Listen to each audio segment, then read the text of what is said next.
小心，呢個出波都，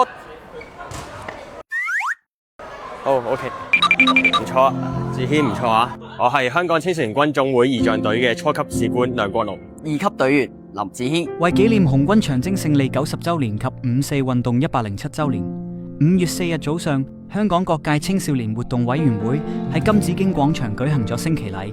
林子軒同學經過重重選拔，獲任護旗手，而梁國龍同學更係成為五四升旗禮歷來最年輕嘅總指揮。好榮幸可以擔任總指揮嘅角色。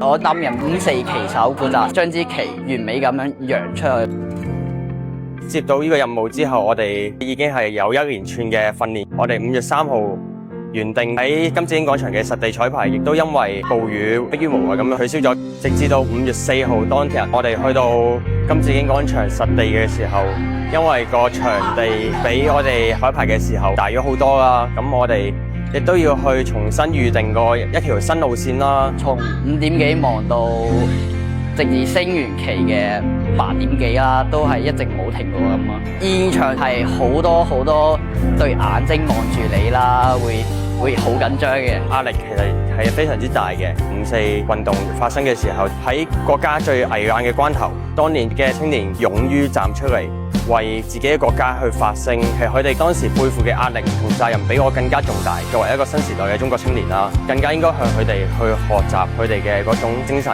一代人就有一代人嘅長征，咁我認為新時代香港青年嘅長征精神呢，就係要顧全國家大局，更加有責任去維護好國家安全，學習我哋嘅先輩，去勇於站出嚟，為民族復興同埋為國家富強做出自己嘅貢獻。青年強則國家強，青年興則國家興。